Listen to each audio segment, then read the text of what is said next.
Friends, a very good morning to all of you. So हम जुलाई 2022 के अंतर्राष्ट्रीय क्रोनोलॉजी को पढ़ रहे थे। उसमें हमने पार्ट 1 पढ़ लिया था और पार्ट 2 के अंदर हमने पढ़ा था प्रादेशिक परिदृश्य। प्रादेशिक परिदृश्य के अंदर हमने कुछ खबरें पढ़ ली थी और कुछ हमारी रिमेनिंग थी। तो आज पार्ट 2 में हम सारी खबरों को कंप्लीट कर देंगे और इस मैगजीन का PDF भी आपको आज ही अवेलेबल हो जाएगा हमारे टेलीग्राम चैनल पर। बस आप उसमें एक चीज़ ध्यान रखिएगा कि हमने PDF जो बनाया है उसमें प्रादेशिक परिदृश्य की खबरें पहले है और जो राष्ट्रीय आर्थिक परिदृश्य ये सब जो है आपको बाद में देखने को मिलेगा। तो आप पेज नंबर के हिसाब से मैनेज कर लीजिएगा उसमें। तो चलिए हम स्टार्ट करते हैं। और हाँ, जिन लोगों का वीडियो मेंस का एग्ज़ाम हुआ है, कैसा आपका पेपर हुआ है और क्या क्या क्वेश्चंस हमारे जो है आपको हेल्प हुई है आपको इस मैगजीन से, तो आप ज़रूर से कमेंट सेक्शन में लिखिएगा। और बाकी मैंने अभी पेपर देखा नहीं है, तो वैसे तो मुझे पता चल ही जाएगा कि कौन सा हमने जो पढ़ा है उसमें से कौन सी चीज़ें आई हैं। तो फिर भी अगर आपका जो पेपर है किस प्रकार से हुआ है, कैसा क्या आपको लगता है कट ऑफ कितनी जानी चाहिए और आपको कितने मार्क्स मिल रहे हैं, तो वो आप मुझे बताइएगा। चलिए स्टार्ट करते हैं। फर्स्ट जो योजना है वो आंचल योजना है और ये योजना जो है गर्भवती महिलाओं के लिए है। इसको करौली ज़िले से स्टार्ट किया गया है और इसमें जो गर्भवती महिलाएं हैं, पोस्ट डिलीवरी और प्री डिलीवरी से का जो दौर होता है उनका, उसमें कहा गया है कि भाई जो वहाँ की आशा कार्यकर्ता हैं या जो नर्स मिडवाइफ वहाँ की होती हैं, वो महिलाओं से लगातार संपर्क में रहें और उनको जैसी भी चिकित्सीय सहायता चाहिए हो वो उनको उपलब्ध करवाई जाए। तो इनका मेन उद्देश्य देखिए ये है कि जो मातृ और शिशु मृत्यु दर है उसको कम करना है, इसलिए जो है इस प्रोग्राम को स्टार्ट किया गया है। और याद रखिएगा इसको करौली जिले से स्टार्ट किया गया, नाम है इसका आंचल योजना। नेक्स्ट देखिए, नेक्स्ट है मुख्यमंत्री बाल गोपाल योजना। वैसे देखिए फ्रेंड्स, मोस्टली जो न्यूज़ होती है हमारे यहाँ पर, जो मोस्टली जो स्कीम्स निकालती है राज्य सरकारें, उनका टारगेट होता है, जैसे कि किसानों के ऊपर स्कीम निकाली जाती है, गर्भवती महिलाएं या एनेमिक महिलाएं या महिलाओं को सैनिटरी पैड से रिलेटेड ऐसी न्यूज़ जो है, ऐसी स्कीम्स जो है वो अलग अलग प्रकार से निकाली जाती है। उसके अलावा जो है बच्चे जो होते हैं स्कूल गोइंग या डिजिटल एजुकेशन से रिलेटेड, तो ये कुछ टारगेटेड एरियाज़ होते हैं। तो इनकी जो न्यूज़ होती है उसको आप एक जगह लिख लिया कीजिए कि भाई महिलाओं से संबंधित ये हमारे स्कीम जो है वो लॉन्च की गई है, बच्चों से रिलेटेड ये स्कीम लॉन्च की गई है, उससे आपको याद करने में जो है थोड़ी आसानी रहेगी। तो ये मुख्यमंत्री बाल गोपाल योजना जो है ये छोटे बच्चों के लिए है। कौन से बच्चे? जो 1st क्लास से लेकर के 8th क्लास तक के बच्चे हैं, उन बच्चों के लिए है कि भाई उनके न्यूट्रिशन में सुधार करने के लिए राज्य सरकार किस तरीके से सहायता कर सकती है। तो उन्होंने कहा है कि भाई 1st क्लास से लेकर 5th क्लास तक का बच्चा होगा तो उसको हम 150 ml मिल्क जो है वो प्रोवाइड करेंगे, और जो 6th क्लास से 8th क्लास तक का बच्चा होगा उसको हम जो है 200 ml जो है मिल्क प्रोवाइड करेंगे। और आप जानते हैं कि भाई बच्चों को मिड डे मील मिलती है, तो जितने भी school mid day meal programme से जुड़े हुए हैं, मदरसे जो इससे जुड़े हुए हैं या विशेष प्रशिक्षण केंद्र जो इन चीज़ों से जुड़े हुए हैं, मिड डे मील से जुड़े हुए हैं, वहीं पर जो है ये मिल्क जो है वो प्रोवाइड किया जाएगा। इससे क्या होगा, बच्चों का जो पोषण है उसमें सुधार होगा, बच्चों को न्यूट्रिशन दिया जाएगा। तो ये राज्य सरकार की एक पहल है बच्चों के न्यूट्रिशन में सुधार को लेकर के। तो इससे और भी उन्होंने चीज़ें बताई कि जैसे कि स्कूल में ड्रॉप आउट है वो रुकेगा। ड्रॉप आउट का मतलब बच्चे स्कूल बीच में छोड़ के चले जाते हैं तो वो रुकेगा। मिड डे मील योजना का भी मेन उद्देश्य यही था कि भाई बच्चे जो है, कहते हैं ना, लालच से बच्चा जो है पेरेंट्स भेजते हैं कि चलो वहाँ जाके खाना मिलेगा, ये होगा, बच्चे भी उसमें आते हैं। तो कई क्षेत्र ऐसे हैं, हमें लगता है कि हम शहर में रहते हैं, ऐसा नहीं होता है, लेकिन कई क्षेत्र ऐसे हैं जहाँ पर कि जो है भी जो है बेसिक नीड्स जो होती हैं वो भी काफ़ी टफ हो जाती हैं डेली डील करना। तो ये जो है ये योजना ध्यान रखिएगा, मुख्यमंत्री बाल गोपाल योजना है। पहली योजना थी आंचल योजना, गर्भवती महिलाओं के लिए। मुख्यमंत्री बाल गोपाल योजना छोटे बच्चों के लिए 1st क्लास से लेकर के 8th क्लास तक के बच्चों के लिए 150 ml और 200 ml जो है वो मिल्क उनको प्रोवाइड किया जाएगा। फिर देखते हैं नेक्स्ट न्यूज़ है हमारी Rajiv Gandhi centre of advance technology, RCAT। अच्छा हाँ, इसमें एक चीज़ और ध्यान रखिएगा कि ये जो मुख्यमंत्री बाल गोपाल योजना है इसको बजट 2022-23 के अंदर घोषित किया गया था, यानी कि अभी जो रिसेंट बजट आया था उसके अंदर इस योजना को घोषित किया गया था। अगर आपको याद हो तो जो लास्ट गवर्नमेंट थी वसुंधरा राजे जी की, उन्होंने भी इस प्रकार की योजना जो है वो स्टार्ट कर रखी थी। चलिए RCAT जो है ये क्या है, तो इसका फुल फॉर्म है Rajiv Gandhi centre of advance technology. तो ये एडवांस टेक्नोलॉजी क्या होती है? तो advance technology like nano technology, artificial intelligence, robotics, तो इन सब चीज़ों के अंदर डिप्लोमा कोर्स या सर्टिफिकेट कोर्स जो है राज्य सरकार के द्वारा जो है लॉन्च किया जाएगा, ताकि जो युवा है, जो यूथ है, वो नई टेक्नोलॉजी को जो है उसके लिए डिप्लोमा कर सके, सर्टिफिकेट लेकर के उस कोर्स को सीख सकें। तो ये योजना जो है इसकी भी घोषणा इन्होंने बजट में इस बार वाले बजट में ही की थी। और इसमें इन्होंने ये कहा कि भाई जो भी राज्य के युवा पीढ़ी हैं वो नई तकनीकी पाठ्यक्रम की पढ़ाई कर सकेंगे और IT इंडस्ट्री में उनकी जो है डिमांड जो है वो उन लोगों की बढ़ सकेगी। तो एक तरीके से ये क्या है, स्किल डेवलपमेंट के लिए कार्य किया जा रहा है। ठीक है, तो ये ध्यान रखना है अपने को। सो नेक्स्ट जो न्यूज़ है वो हमारी ग्राम बांधा को लेकर के है। ये ग्राम यानी कि गाँव है और कहाँ पर है, जैसलमेर के अंदर है। यहाँ पर जो है अभी जो आपका Adani renewable energy holding for limited है, इसको जो है एक ज़मीन जो है वो आवंटित की गई है ताकि यहाँ पर जो है सोलर पावर प्लांट जो है वो उसको लगाया जा सके। तो आप जानते हैं कि 2019 के अंदर हमारी जो है सोलर पावर नीति जो है सोलर पावर पॉलिसी जो है वो लॉन्च की गई थी स्टेट गवर्नमेंट के द्वारा। और उन्होंने ये कहा था कि भाई हम आने वाला जो 2024-25 है तब तक जो है हम 30,000 मेगावाट जो है सोलर एनर्जी का उत्पादन जो है वो कर देंगे। आप जानते हैं कि हमारे यहाँ पर जो उत्पादन क्षमता है सोलर एनर्जी की, उसके हिसाब से तो हम पूरे देश के अंदर फर्स्ट पोजीशन पे आते हैं। तो इसीलिए जो है यहाँ पर इस सोलर पावर प्रोजेक्ट्स को लेकर के काफ़ी ज़ोरों शोरों से काम चल रहा है। और मुझे लगता है काफ़ी जो है थोड़े टाइम बाद में हमें ये देखने को मिलेगा कि हर घर में जो है सोलर रूफटॉप भी लगा हुआ रहेगा, ताकि लोग जो है ये वाली जो नॉर्मल कन्वेंशनल जो इलेक्ट्रिसिटी होती है उसको छोड़ करके और सोलर एनर्जी के ऊपर आ जाएंगे। तो हालांकि देखिए वो अभी प्लेट्स थोड़ी महंगी पड़ती है, इसलिए लोग आई थिंक खरीदते नहीं है उसको, लेकिन ये एक अच्छा ऑप्शन है। तो ये याद रखिएगा, ग्राम बांधा को लेकर के जैसलमेर के अंदर है और इसका ये किससे रिलेटेड है, तो यहाँ पर जो है अडानी समूह के द्वारा जो है सोलर पावर प्रोजेक्ट जो है 1000 मेगावाट का वो लगाया जाएगा। नेक्स्ट देखिए ईट राइट स्कूल। ये ईट राइट स्कूल क्या है? देखिए ये जो ईट राइट स्कूल है ये एक तरीके से जो है FSSAI, ये आप जानते होंगे, food safety standard authority of India. ये क्या करता है? ये एक संस्थान है भारत सरकार का, नई दिल्ली में इसका हेडक्वार्टर है। और ये प्रमाण पत्र देता है कि भाई कहाँ का फूड जो है वो अच्छी क्वालिटी का है। जैसे कि अगर आपने देखा हो तो हमारे यहाँ पर जयपुर में जो माणक चौक है और उसके अलावा जो फूड कोर्ट है मानसरोवर वाला, उसको जो है पहले से ये प्रमाण पत्र मिले हुए हैं। तो अभी इन्होंने जो है स्कूल्स को ये प्रमाण पत्र दिए हैं कि भाई वहाँ पर जो है जो आवासीय स्कूल होते हैं, रेजिडेंशियल स्कूल होते हैं, जिनको हॉस्टल्स अपन कहते हैं, तो ऐसे कौन से स्कूल्स हैं जिनको कि जो है ईट राइट का प्रमाण पत्र दिया गया है? तो ऐसे 37 सरकारी स्कूल हैं, रेजिडेंशियल सरकारी स्कूल हैं, जिनको कि ईट राइट स्कूल का प्रमाण पत्र यानी कि सर्टिफिकेट जो है FSSAI के द्वारा जो है वो दिया गया। इसमें कई सारे जगहों के स्कूल हैं, सबके नाम आपको याद नहीं रखने, जैसे कि जयपुर है, टोंक सवाई माधोपुर, दौसा पाली, श्रीगंगानगर, और यहाँ के जो स्कूल्स हैं इनको ये प्रमाण पत्र दिया गया है। मुख्य बात यह है कि देश में पहली बार इतनी बड़ी संख्या में जो है यानी कि 37 स्कूल्स को लगातार जो है ये प्रमाण पत्र दिया गया है। तो ये काफ़ी इंपॉर्टेंट है। अब देखिए मैंने आपको बताया था कि आपका जो ये मसाला चौक है, माणक चौक नहीं, मसाला चौक जो है जहाँ पर खाना बनता है, और मानसरोवर चौपाटी जो है, इनको क्लीन स्ट्रीट फूड हब प्रमाण पत्र जो है वो पहले से दिया जा चुका है। अब देखिए नेशनल फैमिली हेल्थ सर्वे जो है इसकी एक रिपोर्ट आई है। तो NFHS की 5th वाली जो रिपोर्ट है उसमें ये कहा गया है कि पूरे देश में जो आम नागरिक हैं उनको जो बीमा कवर है वो प्रोवाइड करने में सबसे पहला जिला जो है वो राजस्थान है। आप जानते हैं चिरंजीवी योजना, मुख्यमंत्री निःशुल्क दवा योजना, इस प्रकार की कई सारी योजनाएं हमारे यहाँ पर चल रही हैं। तो उन योजनाओं को लेकर के जो सर्वे हुआ है और उसमें ये कहा गया है कि राजस्थान ऐसा पहला राज्य है जिसने कि अपने सभी नागरिकों को, लगभग सभी नागरिकों को जो है स्वास्थ्य सेवाएँ फ्री में या फिर कुछ नॉमिनल फीस के ऊपर उपलब्ध करवाई हैं। तो यहाँ पर देखिए कि 88% जो परिवार हैं हेल्थ इंश्योरेंस स्कीम तक उनकी पहुँच है। किसी परिवार का कोई ना कोई सदस्य जो है चिरंजीवी बीमा योजना का लाभार्थी रहा है, और सबसे ज़्यादा लाभ जो है वो ग्रामीण इलाकों में है। 90% जो लोग हैं वो जो है इस प्रकार की बीमा योजनाओं से जुड़े हुए हैं। और अगर यहाँ विशेष बात देखें कि देश में स्वास्थ्य बीमा कवरेज का जो औसत है वो मात्र 41% रहा है, जबकि हमारे यहाँ पर 80 और 90% पर ये चीज़ चल रही है। तो थोड़ी सी एक रिपोर्ट की बात है, आप ध्यान रखिएगा कि हमारे यहाँ पर इंश्योरेंस को लेकर के यानी कि हेल्थ इंश्योरेंस को लेकर के काफ़ी जागरूकता है, और हमारे लगभग सभी नागरिक जो हैं वो इनसे जुड़े हुए हैं। 80% तो शहरी इलाकों में, 90% ग्रामीण इलाकों में लाभार्थी रहे हैं और इन स्कीम्स के साथ में जुड़े हुए रहे हैं। अब देखिए नेक्स्ट न्यूज़ है ग्राम रक्षक योजना को लेकर के। तो हालांकि ऐसा कोई योजना इन्होंने बना दी है, बाकी गांव के अंदर तो आज भी ऐसा ही होता है कि देखिए इस योजना के अंतर्गत क्या है कि जो गांव की इंटरनल सिक्योरिटी है उसका जिम्मा गांव के खुद के यानी कि समुदाय के खुद के लोगों के ऊपर होना चाहिए।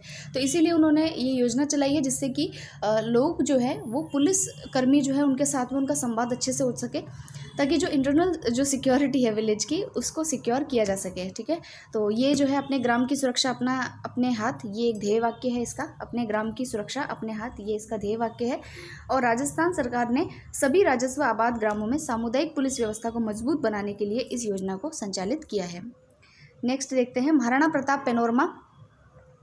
तो देखिए पैनोरमा क्या होता है कि कोई भी जो प्रसिद्ध पर्सनालिटी होती है तो उनसे रिलेटेड जो उनके जगह होती है, जैसे जहाँ उनका जन्म हुआ, जहाँ उन्होंने, जैसे कि यहाँ पर महाराणा प्रताप है तो उनका राज तिलक चावंड में हुआ था, तो ऐसी जगहों को जो है एक तरीके से टूरिस्ट स्पॉट के रूप में डेवलप किया जाता है और उसके लिए राज्य सरकार पैसे को आवंटित करती है, मनी आवंटित करती है।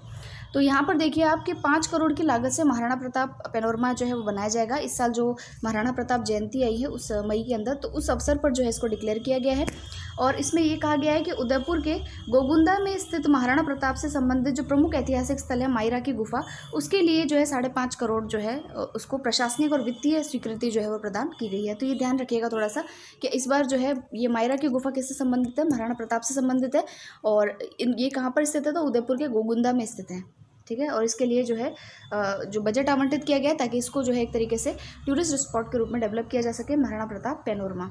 फिर देखिए सरिता मोर, ये जो अभी चर्चा में रही है। कजाकिस्तान के जो अलमाटी में विश्व कुश्ती रैंकिंग सीरीज़ जो स्टार्ट हुई थी उसके अंदर ये महिला पहलवान है सरिता मोर।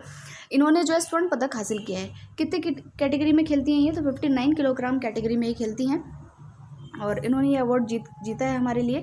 तो श्रीगंगानगर में ऑलरेडी ये जो है रेलवे के TTE पद पर कार्यरत हैं और विश्व कुश्ती रैंकिंग सीरीज़ में जो है फाइनल मुकाबले में अजरबैजान की जो खिलाड़ी हैं उनको 10-0 से पराजित किया। देखिए कितना मतलब फासला है, से पराजित कर जो है स्वर्ण पदक ये हमारे देश के लिए जीत करके लाई हैं। तो इनकी और भी उपलब्धियां हैं। तो देखिए मेनली जो है ये हरियाणा के सोनीपत से हैं, लेकिन यहाँ पर ये क्योंकि कार्यरत है राजस्थान के श्रीगंगानगर में, और इन्होंने जो है विश्व रैंकिंग सीरीज़ में पहला स्थान भी जो है वो हासिल किया है। तो ये तो इनकी जो है थोड़ा ध्यान रखिएगा। सरिता मोर के बारे में अगर आपसे पूछे तो ये किससे रिलेटेड है, तो ये एक महिला पहलवान है और कजाकिस्तान में जो अभी विश्व कुश्ती रैंकिंग सीरीज़ हुई थी उनमें इन्होंने स्वर्ण पदक हासिल किया है। फिर चलते हैं बसंत कुमार रेपस्वाल के ऊपर, देखते हैं ये कौन है। तो इनको राष्ट्रपति के द्वारा अति विशिष्ट सेवा मेडल से सम्मानित किया गया है। ये लेफ्टिनेंट जनरल पद पे रहे हैं और झुंझुनू जिले से संबंधित है इनका, रघुनाथपुरा गांव से। और इन्होंने जो है विशिष्ट सेवा मेडल कई पहले मिल चुके हैं, ये छोड़िए, इतना ध्यान रखिएगा कि ये जो है आर्मी मैन है और इनको जो है विशिष्ट सेवा मेडल से सम्मानित किया गया है। अब देखिए कुछ ये वाली जो न्यूज़ है काफ़ी इतनी इंपॉर्टेंट तो नहीं है, थोड़ा बेसिक सा है। बास्केटबॉल का एसोसिएशन के द्वारा अंडर 18 साउथ एशियन बास्केटबॉल जो चैंपियनशिप होना जा रही है उड़ीसा के अंदर, उसके अंदर राजस्थान के खिलाड़ी चयनित हुए हैं। उनका नाम देख लेते हैं। तो 3 खिलाड़ी चयनित हुए हैं, लोकेंद्र सिंह, जयदीप सिंह, जितेंद्र शर्मा, ये इसमें शामिल हुए हैं। तो ये थोड़ा सा ध्यान रखने वाली बात है। फिर देखते हैं कि ओम सिंह राजावत ये क्यों न्यूज़ में रहे हैं।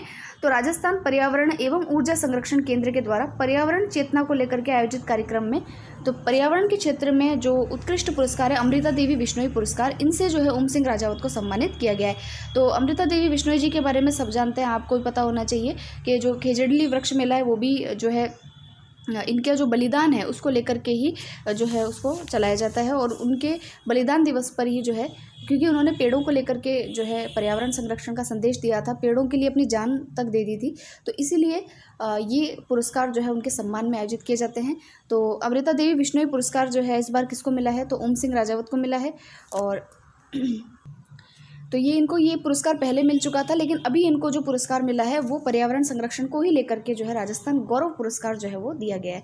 तो दोनों बातें आप ध्यान रखिएगा कि इनको पर्यावरण संरक्षण को लेकर के अमृता देवी बिश्नोई पुरस्कार भी मिल चुका है, जो कि काफ़ी पॉपुलर अवार्ड है, और उसके अलावा इनको जो है अभी राजस्थान गौरव पुरस्कार से सम्मानित किया गया। तो दोनों न्यूज़ आपको ध्यान रखनी है। नाम क्या है इनका, ओम सिंह राजावत। तो ये पर्यावरण संरक्षण को लेकर के पुरस्कार था, राजस्थान गौरव पुरस्कार। नेक्स्ट देखते हैं हम, ये भी कोई इतनी खास न्यूज़ नहीं है। जैसे कि एशिया कप शूटिंग बॉल जो है ये 30 वर्ष पहले आयोजित किया गया था, और अभी लेटेस्ट जो है अभी 2022 में इसका आयोजन किया गया है। और इसका आयोजन अभी कहाँ किया गया है, जयपुर में इसका आयोजन जो है वो किया गया है।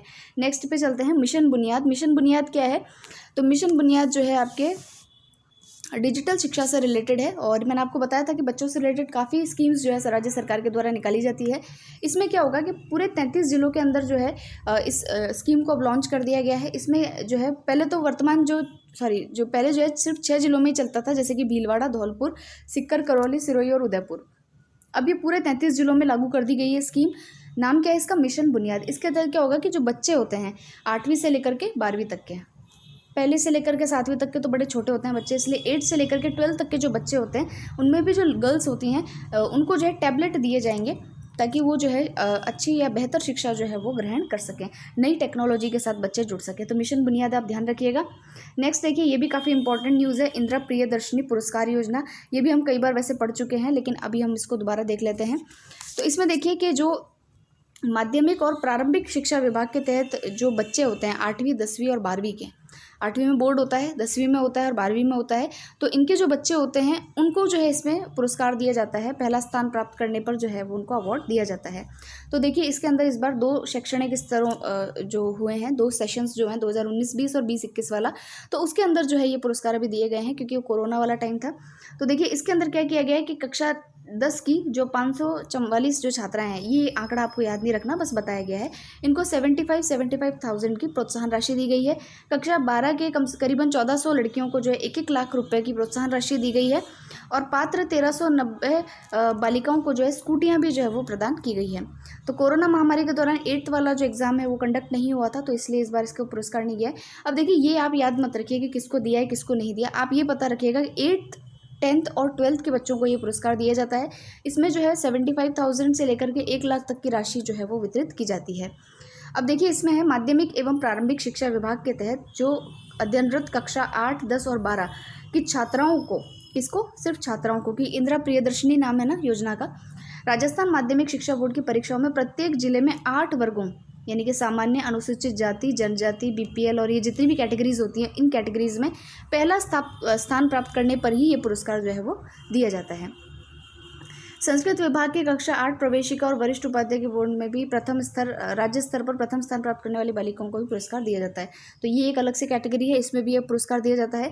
पुरस्कार के रूप में कक्षा 8 की छात्रा को 40,000 मिलते हैं, 10th में पढ़ने वाली लड़की को 75,000 मिलेंगे और 12th में पढ़ने वाली जो लड़की होगी उसको कितना मिलेगा, 1 लाख रुपीज़ के साथ में स्कूटी भी जो है वो दी जाएगी। अब राज्य सरकार इतना कुछ करती है, देखिए अब बस जो है ना, हर जगह आपको अपनी काबिलियत सिद्ध करनी पड़ती है। तो क्या योजना का नाम है, इंदिरा प्रियदर्शनी पुरस्कार, और इसके अंदर जो है 40,000, 75,000 और 1 लाख रुपए तक की पुरस्कार राशि बच्चियों को दी जाती है, जो कि 8th, 10th और 12th की गर्ल्स होती हैं। ठीक है, और उसके अलावा इस बार किसको दी, कितने राशि दी, ये आप छोड़िए, ये छोड़िए, आप तो ये ध्यान रखिएगा कि ये योजना जो है वो किससे संबंधित है और क्या क्या इसके अंदर कैटेगरीज बनी हुई हैं। नेक्स्ट देखिए मिशन सुरक्षा चक्र। फिर देखिए जो मिशन सुरक्षा चक्र है ये आपके बाड़मेर ज़िले से रिलेटेड है। तो बाड़मेर ज़िले में आपको पता है थोड़ा सा वेस्टर्न राजस्थान वाला पार्ट आता है। अब मैं ज़्यादा नहीं बोलूँगी वरना जो वहाँ के लोग हैं वो नाराज़ हो जाएंगे। तो यहाँ पर जो है कुपोषण की समस्या से संबंधित जो बच्चे हैं जिनमें जो है माल न्यूट्रिशन की दिक्कत आती है, क्योंकि वहाँ पर एक तो क्या ग्रीन वेजिटेबल्स वाला थोड़ा समस्या रहती है, तो उन बच्चों के लिए इस प्रोग्राम को स्टार्ट किया गया है। नाम है इसका मिशन सुरक्षा चक्र। तो थोड़ा नाम से आपको ऐसा लगेगा कि हो सकता है किसी जो है आर्मी या ऐसे एनसीसी स्काउट वगैरह से रिलेटेड हो, लेकिन ये जो है बच्चों से रिलेटेड है, कुपोषण से की समस्या से रिलेटेड है। मैंने आपको पहले भी बताया था कि जितनी भी स्कीम्स हैं यहाँ पर बच्चों के, महिलाओं के, किसानों के और स्कूल के बच्चे, इनसे रिलेटेड ही है। ठीक है, तो बाड़मेर ज़िले से रिलेटेड ये एक स्कीम है। इसमें जो कुपोषण से रिलेटेड जो बच्चे होते हैं, जो कुपोषित बच्चे हैं, माल न्यूट्रिशन बच्चे हैं, उनको 3 माह तक के लिए पौष्टिक आहार जो है वो उपलब्ध करवाया जाएगा। पहले बच्चों को चिन्हित करेंगे कि भाई ये टारगेटेड अपना ग्रुप है और उसको फिर जो है पौष्टिक आहार जो है वो उपलब्ध करवाएंगे, और ये वहाँ का प्रशासन जो है वो इस कार्य को करेगा। और इसमें जो है हर घर के बाहर जो है डाइट चार्ट भी लगाया जाएगा, जिससे पता रहे कि बच्चे को प्रतिदिन ये डाइट में जो है वो देना ज़रूरी है। और इसमें दोबारा से सर्वे भी होगा। जैसे अभी ये स्टार्ट करेंगे दिसंबर में, तो अगस्त में दोबारा से सर्वे भी करेंगे कि भाई हमने जो डाइट चार्ट लगाया था, हमने जो पौष्टिक आहार दिया, उसका क्या रिजल्ट निकला।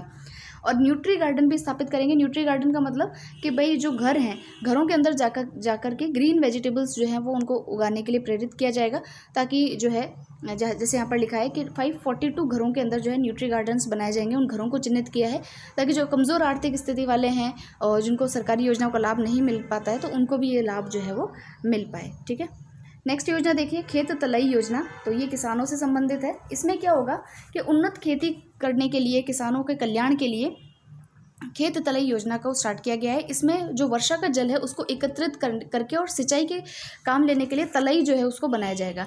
तो इसमें जो लघु और सीमांत किसान है उनको न्यूनतम 400 घन मीटर क्षमता की, यानी कि जो आपका 400 क्यूबिक मीटर जो होता है आपकी उस कैपेसिटी का आपको खेत तलई बनाना पड़ेगा, और उसके लिए सरकार आपको अनुदान देगी। तो ये तलाई टाइप आई थिंक जो है खड्डा टाइप बनाते हैं, जिससे कि जो है पानी स्टोर किया जा सके। कच्चा खड्डा भी होगा और पक्का भी जो है वो बनाया जाएगा, और दोनों के लिए अलग अलग सब्सिडी जो है वो सरकार के द्वारा दी जाएगी। तो हम देखते हैं, कच्चा फार्म पॉन्ड बनाएगा अगर किसान, तो उसको 70%, यानी कि 70% का मतलब है कि जितना पैसा लगेगा उसका अधिकतम 73,500 रुपीज़ जो है वो सब्सिडी के रूप में देंगे। इंपॉर्टेंट बात है फ्रेंड्स, इसको अंडरलाइन कर लीजिएगा, ऐसे क्वेश्चंस पूछ लेते हैं वो, यहीं आपको जो है ट्रैप करते हैं। ठीक है, तो 70% का मतलब अधिकतम जो आपको है 73,500 की राशि आपको सरकार जो है वो देगी। अगर आपने उसको पक्का बनाया यानी प्लास्टिक लाइनिंग के द्वारा बनाया है, तो उसमें जो है आपको 1,05,000 तक की राशि जो है वो गवर्नमेंट के द्वारा दी जाएगी अनुदान के रूप में। और इस योजना के तहत न्यूनतम 0.3 हेक्टेयर कृषि योग्य भूमि वाले किसान ही जो है वो पात्र होंगे। तो पात्रता भी दे दी गई है, ये भी इंपॉर्टेंट बात होगी। तीनों चीज़ें याद रखनी है, 73,500, 1,05,000 और 0.3 हेक्टेयर लैंड। ठीक है, संयुक्त खातेदारी की स्थिति में सह खातेदार आपसी सहमति के आधार पर प्रत्येक कृषक हिस्सा 0.3 हेक्टेयर से अधिक भूमि होने पर ही एक ही खसरे में अलग फॉर्म पॉन्ड बनाने पर अनुदान के लिए पात्र होंगे। तो अगर मतलब संयुक्त खातेदारी है तो उसमें भी आपको जो है 0.3 हेक्टेयर वाली जो शर्त है उसको लागू करना होगा। तो काफ़ी इंपॉर्टेंट योजना है, इस पर आप स्टार लगा लीजिए, इस पर आपसे ट्रैप करने वाला क्वेश्चन जो है वो पूछा जा सकता है। फिर देखिए friends, Rajiv Gandhi scholarship for academic excellence योजना। तो ये एकेडमिक एक्सेलेंस योजना क्या है कि जो भी बच्चे विदेश में पढ़ने जाते हैं तो उनके एक जैसे उनके पेरेंट्स की एक लिमिटेड आय होती है और उस आय से संबंधित ही सरकार स्कॉलरशिप देती है। इस बार क्या किया है, उसमें संशोधन किया है। उन्होंने कहा है कि भाई 8 लाख से लेकर के 25 लाख तक की जिनकी वार्षिक आय है, एक साल में जिन पेरेंट्स की आय इतनी है, तो उनके बच्चों को जो है हमारे सरकार के द्वारा जो है वो एक्स्ट्रा जो उनकी ट्यूशन फीस वगैरह के जो खर्चे हैं वो सरकार के द्वारा दिए जाएंगे। तो इसमें इन्होंने कहा है कि भाई अगर किसी बच्चे का जो है जो भी उसका ट्यूशन फीस वगैरह जो लगते हैं, अन्य जो खर्चे लगते हैं, उसका 50% तक जो है वो राज्य सरकार देगी। और 50% का मतलब ये है कि ऐसा नहीं है कि आपने 10 करोड़ खर्च कर दिया और उसका 50 करोड़ जो है 5 करोड़ जो है सरकार दे देगी, ऐसा नहीं है। 50% का मतलब है अधिकतम 10 लाख रुपये का खर्चा जो है वो राज्य सरकार के द्वारा दिया जाएगा। ठीक है, और उसमें भी आपको ये बताना होगा कि ये पैसा जो है ट्यूशन फीस या इन सब चीज़ों में अन्य खर्चों के अंदर जो है वो आपका लगा है। ठीक है, तो यहाँ आप देखिए कि ये जो Rajiv Gandhi scholarship for academic excellence योजना है, विदेश के प्रतिष्ठित संस्थानों में अध्ययनरत उन विद्यार्थियों को छात्रवृत्ति मिलेगी जिनकी पारिवारिक आय 25 लाख रुपये प्रतिवर्ष है। ठीक है, और इस बार इसमें जो है संशोधन भी किए गए हैं। और यहाँ देखिए कि जो भी लोग UG, PG, PhD, post doctoral अनुसंधान और वित्तीय सहायता ये सारी जो डिग्री लेने के लिए विदेश में जाते हैं बच्चे, उनको जो है ये सुविधा दी जाएगी। और याद रखिएगा कि पारिवारिक आय जो है वो 8 से 25 लाख वार्षिक जो है वो होनी चाहिए। फिर ड्रोन एक्सपो जो है उसका आयोजन किया गया। ड्रोन से रिलेटेड जो है ये एक तरीके से जो है प्रदर्शनी वगैरह लगाई गई है। इसको सूचना प्रौद्योगिकी और संचार विभाग का जो आई स्टार्ट राजस्थान प्रोग्राम था उसके तहत झालाना स्थित जो हमारा केंद्र है, टेक्नोलॉजी हब है, वहाँ पर जो है इसको आयोजित किया गया है। तो ड्रोन निर्माताओं की प्रदर्शनी थी, तो ये बेसिकली कुछ ज़्यादा इंपॉर्टेंट नहीं है। फिर देखिए शक्ति दिवस, ये शक्ति दिवस क्या है ये याद रखिएगा, काफ़ी इंपॉर्टेंट है। तो देखिए मैंने बताया था आपको, तो महिलाओं में जो एनीमिया होती है, एनीमिया का मतलब होता है कि जो हीमोग्लोबिन की जो कमी हो जाती है, जिससे थोड़ा फेस आपको पीला नज़र आता है, तो वो गोरा नहीं होता है रंग, वो पीला जो है एनीमिक होती है वो अधिकतर लड़कियां। तो अब मैं अधिकतर कह रही हूँ, फिर ये थोड़ा जनरलाइज नहीं कर रही मैं, लेकिन अधिकतर जो गर्ल्स होती है उसमें एनीमिक महिलाएँ और लड़कियों में एनीमिया की समस्या देखने को मिलती है। तो राजस्थान को एनीमिया मुक्त करने के लिए चिकित्सा और स्वास्थ्य विभाग के द्वारा जो है प्रत्येक जो आपका महीना होता है उसका जो प्रथम मंगलवार होगा उसको शक्ति दिवस के रूप में जो है वो मनाया जाएगा।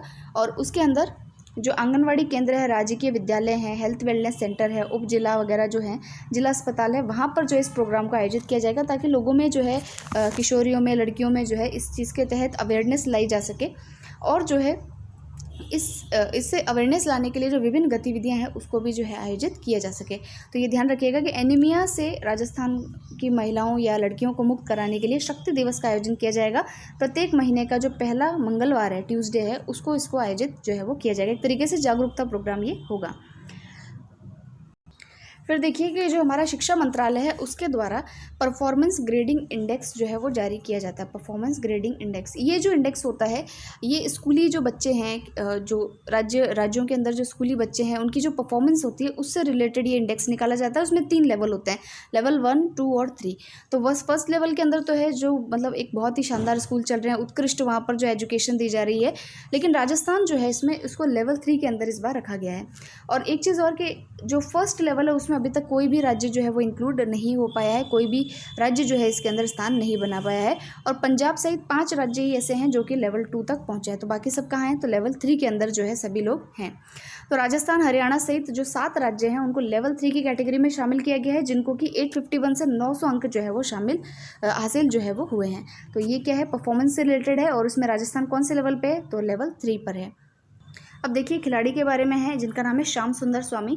तो ये किससे रिलेटेड है, ये तीरंदाजी से रिलेटेड है, जिसको आर्चरी आप बोलते हैं।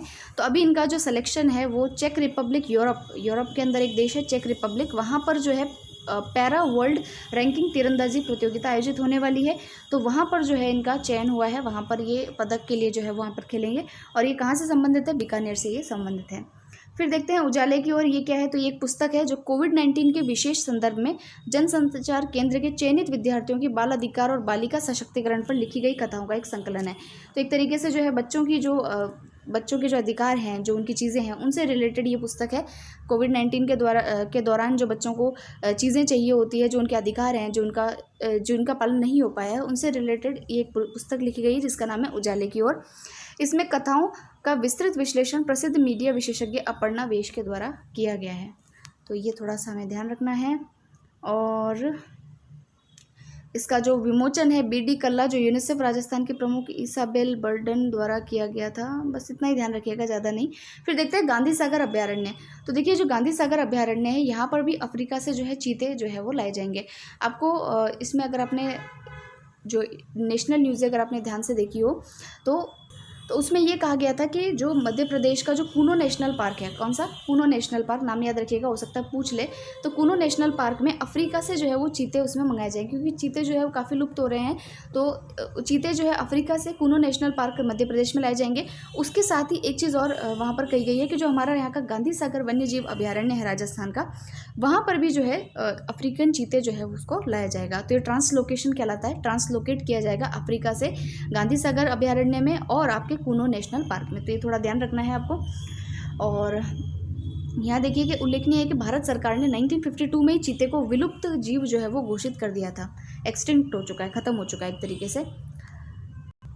फिर देखिए जो हमारे देश राजस्थान के एक स्कल्पचरल यानी कि जो कि मूर्तियाँ बनाते हैं, तो उनकी मूर्ति बनाई गई जो मूर्ति है, जयपुर के मूर्तिकार हैं अशोक गौड़ इनका नाम है। और इनकी जो ये बनाई गई मूर्ति है राष्ट्रीय सीमा शुल्क एवं GST राष्ट्रीय संग्रहालय गोवा के प्रवेश द्वार पर जो है इसको लगाया गया, जिसका कि उद्घाटन जो है हमारी निर्मला सीतारमण जी जो वित्त मंत्री है उनके द्वारा किया गया।